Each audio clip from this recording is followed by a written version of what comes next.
إن الله وملائكته يصلون على النبي يا أيها الذين آمنوا صلوا عليه وسلموا تسليما.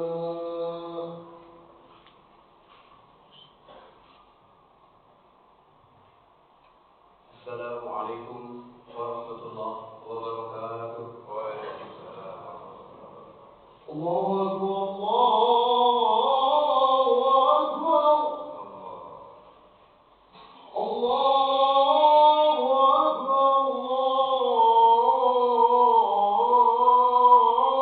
الله أكبر. أشهد أن لا إله إلا الله.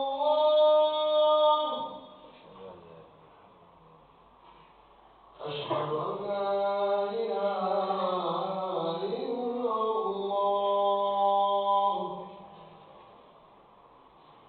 أشهد أن محمدا رسول الله.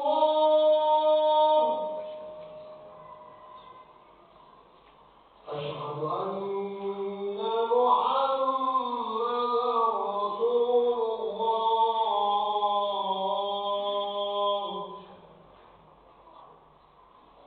حي على الصلاة.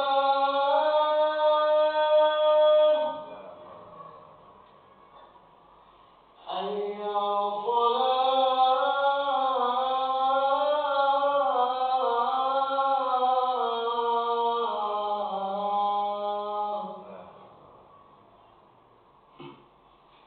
حي على الفلاح.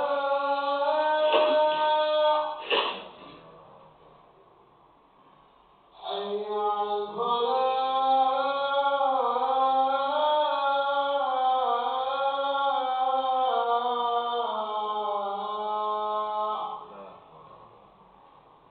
الله أكبر الله أكبر. لا إله إلا الله.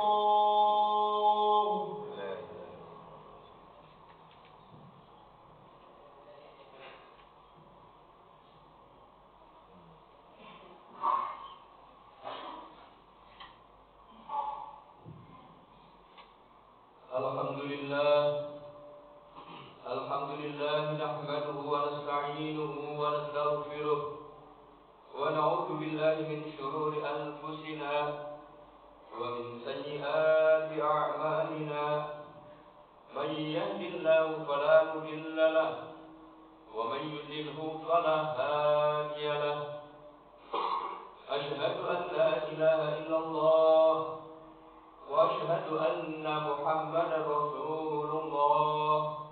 اللهم صل وسلم على سيدنا محمد وعلى آله وأصحابه ومن تبعهم بإحسان إلى يوم الدين. أما بعد، قال الله تعالى: يا أيها الذين آمنوا اتقوا الله ولتنظر نفس ما قدمت لغد واتقوا الله إن الله خبير بما تعملون.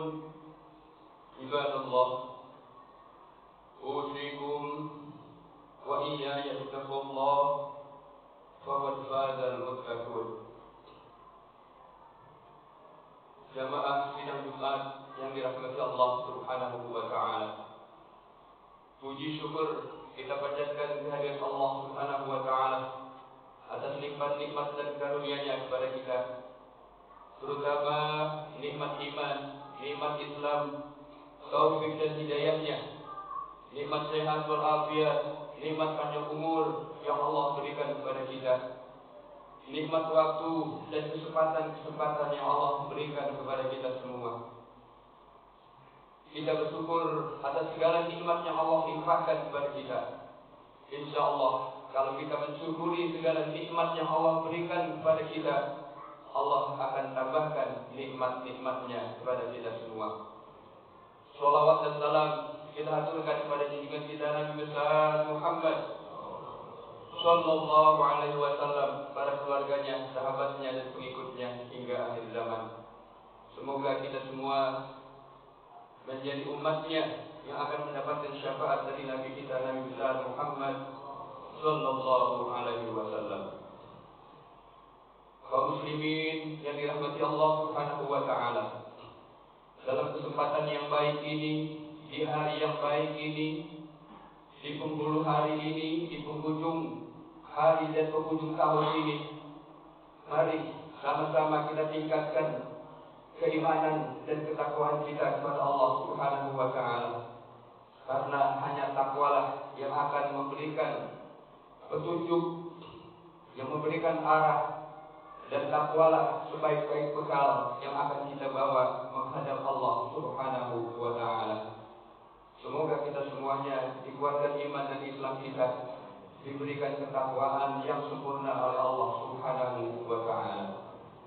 Kaum muslimin dan muslimat yang dirahmati Allah Subhanahu wa taala, Allah Subhanahu wa taala senantiasa mengingatkan kepada kita agar kita senantiasa memikirkan ayat-ayat Allah Subhanahu wa taala, agar kita merenungkan, agar kita memperhatikan segala yang terjadi di bumi ini, segala apa yang kita alami, apa yang kita jalani selama ini. Pada hari ini, pada saat ini kita berada di penghujung tahun 2022 Masehi. Satu tahun Allah berikan kepada kita penambahan usia yang pada hakikatnya merupakan berkurangnya dari umur yang Allah berikan kepada kita.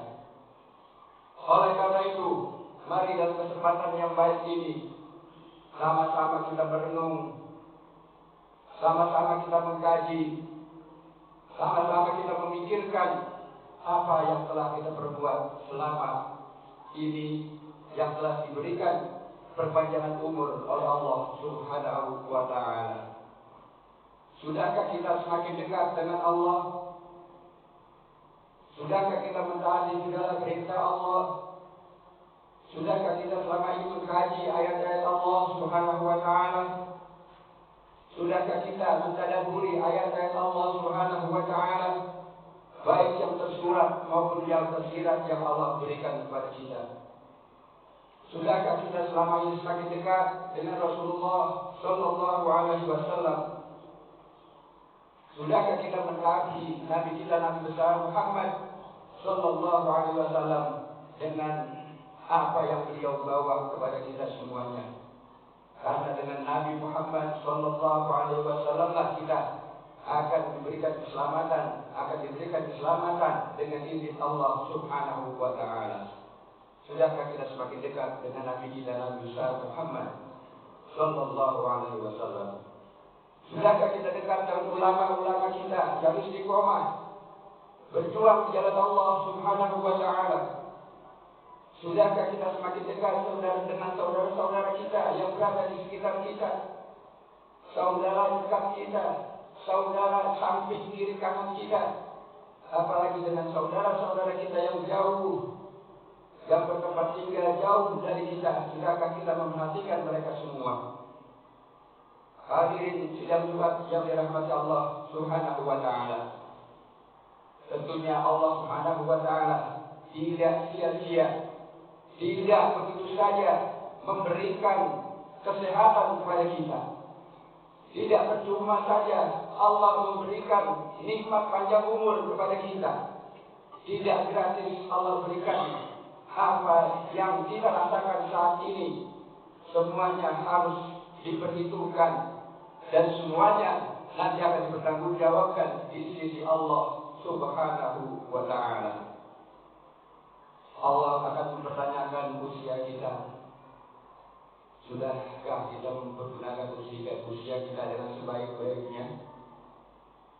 Memikirkan ayat-ayat Allah, mengkaji ayat-ayat Allah, merenungi kekuasaan Allah Subhanahu wa taala. Sudahkah kita bagi yang usia muda, kita pergunakan kekuatan yang Allah berikan kepada kita di jalan Allah Subhanahu wa taala untuk mensiarkan agama kita, untuk memperkuat iman kita, untuk berbagi dengan saudara-saudara kita. Allah pertanyakan ilmu-ilmu yang telah Allah berikan kepada kita. Sudah sejauh mana ilmu ini? Sudah sejauh mana pengetahuan yang Allah berikan kepada kita? Kita pergunakan di jalan yang diridhoi oleh Allah Subhanahu wa Ta'ala.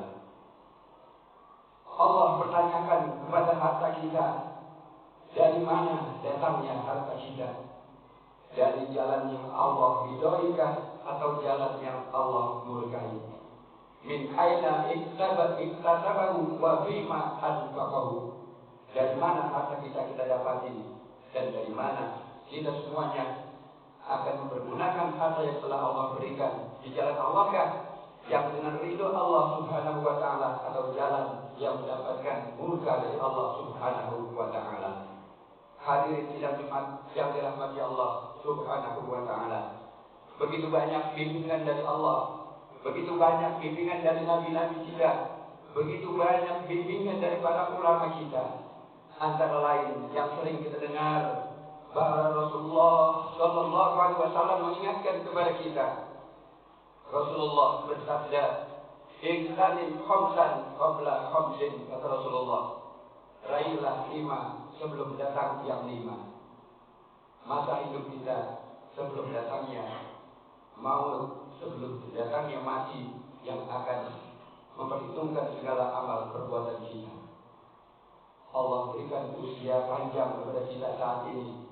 Sudahkah kita pergunakan dengan baik untuk taat dan ibadah kepada Allah Subhanahu wa Ta'ala? Usia muda kita, sudahkah kita pergunakan dengan sebaik-baiknya sebelum datang masa tua? Masa kaya kita, Allah berikan kekayaan kepada kita, sudahkah kita pergunakan di jalan Allah Subhanahu wa Ta'ala? Sudahkah kita berbagi dengan saudara-saudara kita? Semuanya akan dipertanggungjawabkan oleh Allah Subhanahu wa Ta'ala. Masa sehat kita, sebelum datang rasa sakit kita, sudahkah kesehatan yang Allah berikan kepada kita semua ini untuk beribadah, taat kepada Allah Subhanahu wa Ta'ala, menjalankan segala perintah Allah Subhanahu wa Ta'ala? Sudahkah waktu dan kesempatan yang Allah berikan, waktu senggang yang Allah berikan kepada kita untuk memikirkan ayat-ayat Allah Subhanahu wa Ta'ala? Hidup kita pergunakan sebelum datang mati kita. Muda kita manfaatkan sebelum datang usia tua kita. Kekayaan yang kita miliki kita pergunakan sebelum datangnya kemiskinan. Rasa sehat yang kita miliki saat ini kita pergunakan sebelum datangnya rasa sakit yang Allah berikan kepada kita. Waktu senggang yang Allah berikan kepada kita, mari kita manfaatkan untuk hal-hal yang berguna, hal-hal yang bermanfaat, baik untuk diri kita, keluarga kita, lingkungan kita. Kita siarkan agama-agama Allah Subhanahu wa Ta'ala di saat-saat waktu dan kesempatan yang Allah berikan kepada kita semuanya. Jamaah sidang Jumat rahimakumullah, Rasulullah Sallallahu Alaihi Wasallam mengingatkan kepada kita, "Kun fid dunya ka'annaka gharib aw 'abir sabil." Jadilah kalian di dunia ini, di muka bumi ini, seperti seorang pengembara, seorang yang sedang berjalan jauh, yang tentunya dia sudah memikirkan bekal yang akan dia bawa menghadap kepada Allah Subhanahu wa Ta'ala. Rasulullah melanjutkan, "Idza amsayta fala tantazir subah." Jika datang waktu sore, janganlah kalian tunggu waktu pagi. Wa idza asbahta fala tantazir masa. Jika datang waktu pagi, janganlah tunggu waktu sore. Wa khudh min sihhatika limaradika wa min hayatika limautika. Marilah kita manfaatkan semua yang Allah berikan kepada kita. Waktu yang telah kita pergunakan selama ini, kita manfaatkan semuanya di jalan Allah Subhanahu wa Ta'ala, yang nantinya semua akan diminta pertanggungjawaban oleh Allah Subhanahu wa Ta'ala. Wa may ya'mal mithqala dzarratin khairan yarah wa may ya'mal mithqala dzarratin syarran yarah. Saat inilah saat yang tepat untuk kita muhasabah, untuk kita mengevaluasi diri. Sudahkah kita semakin dekat dengan Allah? ataukah kita semakin jauh dari Allah? Sudahkah kita mensiarkan agama Allah atau justru kita merusak daripada agama kita sendiri? Sudahkah kita dekat dengan saudara-saudara kita ataukah kita semakin jauh dengan saudara-saudara kita? Marilah dengan niat yang baik, dengan tekad yang baik, dengan keimanan yang kuat dan ketakwaan kepada Allah Subhanahu wa taala, kita bersama-sama untuk mewujudkan tahun yang baru nanti dengan tekad untuk mensiarkan agama Allah, semakin taat pada Allah, semakin dekat dengan Rasulullah, mengikuti para alim ulama kita yang lurus berjuang di jalan Allah Subhanahu wa taala. Rasulullah bersabda, "Nikmatani maghbunun fihima katsirun minan nas, as-sihhatu wal faragh." Dua nikmat yang Allah berikan yang sering manusia lalai, kata Rasulullah, as-sihhatu wal faragh. Kesehatan yang Allah berikan dan waktu senggang. Jamaah sidang Jumat rahimakumullah, mari dalam kesempatan ini terakhir sama-sama kita mengevaluasi diri. Kita perbaiki pola hidup kita, kita perbaiki pergaulan kita perbaiki ibadah-ibadah kita tingkatkan munajat kita kepada Allah Subhanahu wa taala. Fastabiqul khairat, mari kita berlomba-lomba dalam kebaikan. Wasari'u ila maghfiratin mir rabbikum wa jannatin arwah samawati wal ardh. Segera kita mohon pengampunan dari Allah Subhanahu wa taala. Semoga kita semuanya mendapatkan ampunan dari Allah Subhanahu wa taala, sehingga apa yang kita perbuat selama ini dapat kita pertanggungjawabkan di sisi Allah Subhanahu wa taala. Barakallahu li wa lakum fil Qur'anil azim wa nafa'ani wa iyyakum bima fihi minal ayati wa dzikril hakim. Aqulu qouli hadza fastaghfiruhu innahu huwal ghafurur rahim. Allahumma barik ala sayyidina wa nabiyyina wa maulana Muhammad wa ala alihi wa sahbihi ajma'in walhamdulillahi rabbil alamin.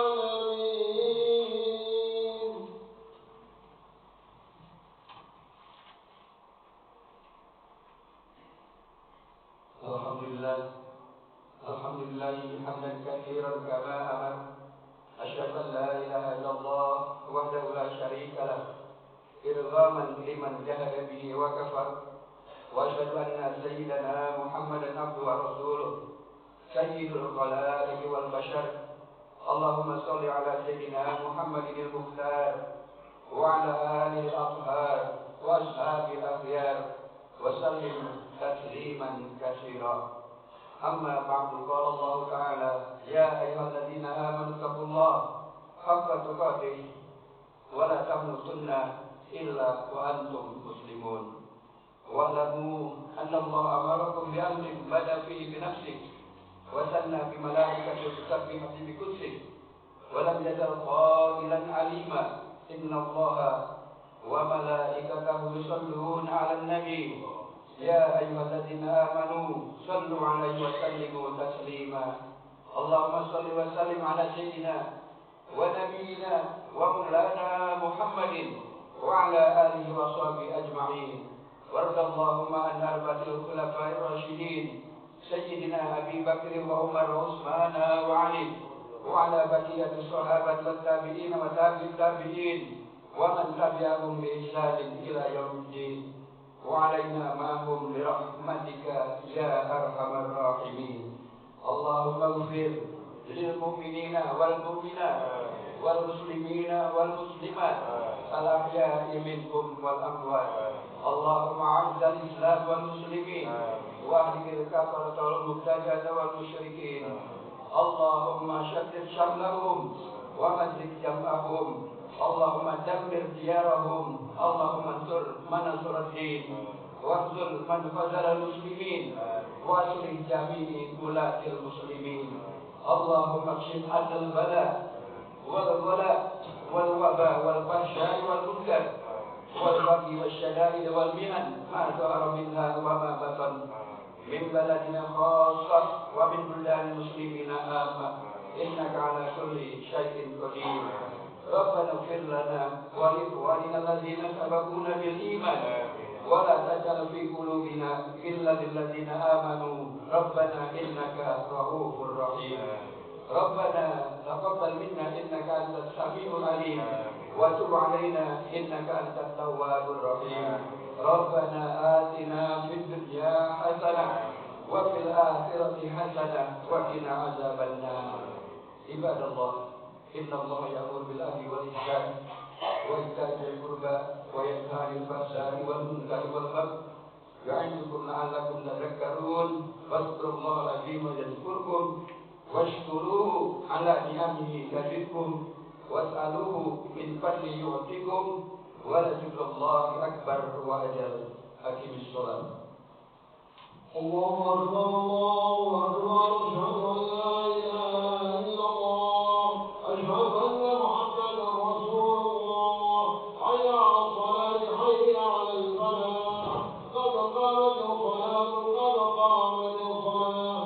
الله أكبر الله أكبر. لا إله إلا الله. لا إله إلا الله محمد رسول الله. استووا واعتدلوا وصووا صفوفكم فإن تسبيح الصفوف من تمام الصلاة.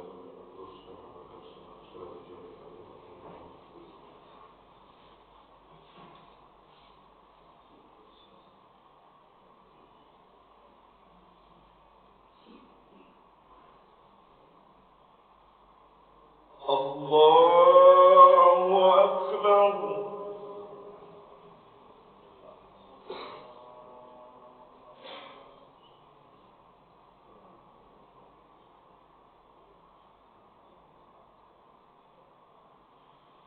بسم الله الرحمن الرحيم.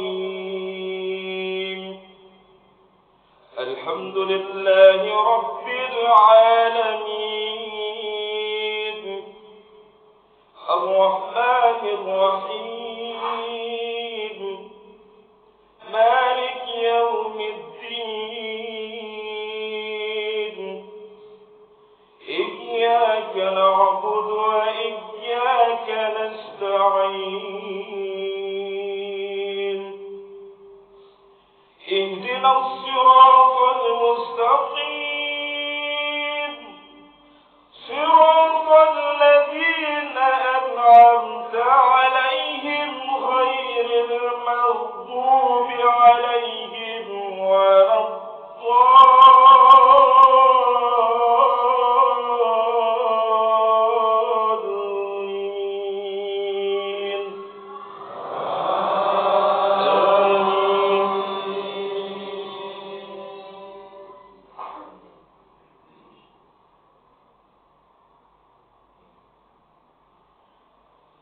بسم الله الرحمن الرحيم. إذا زلزلت الأرض زلزالها وأخرجت الأرض أثقالها وقال الإنسان ما لها يومئذ تحدث أخبارها بأن ربك أوحى لها يومئذ يصدر الناس أشتاتا ليروا أعمالهم فمن يعمل مثقال ذرة خيرا يره ومن يعمل مثقال ذرة شرا يره. الله أكبر.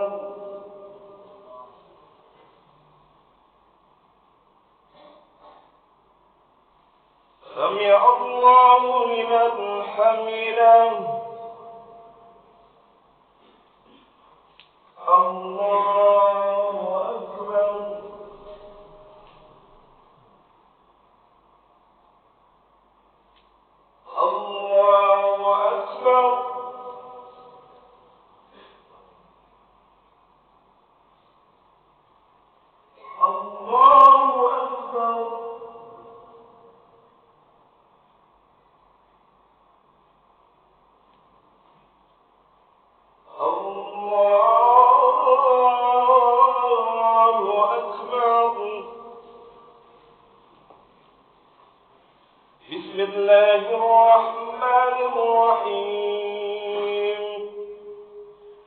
الحمد لله رب العالمين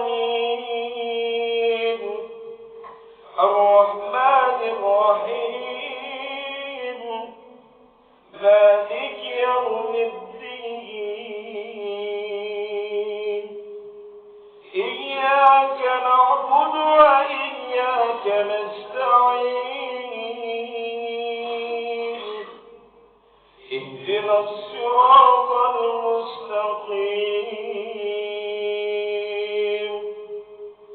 صراط الذين أنعمت عليهم غير المغضوب عليهم ولا الضالين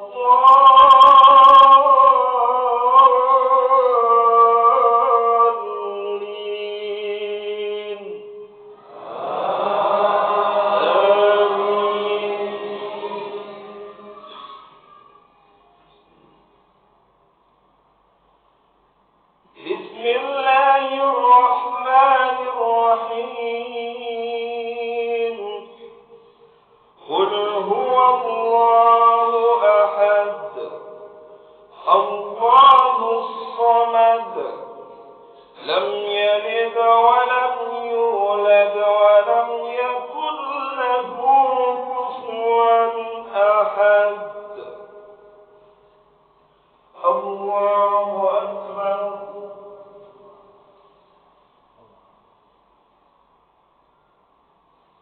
سمع الله لمن حمده الله أكبر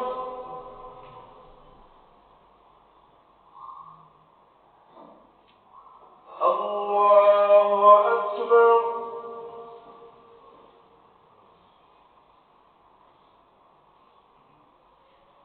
الله أكبر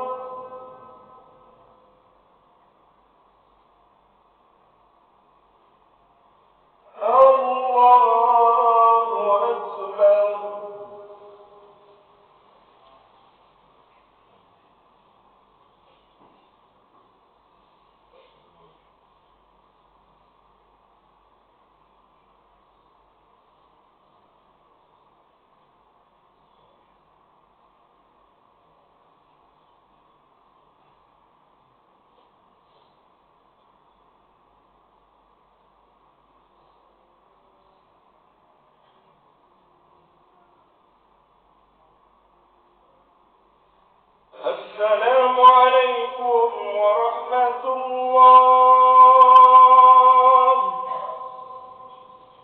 السلام عليكم ورحمة الله.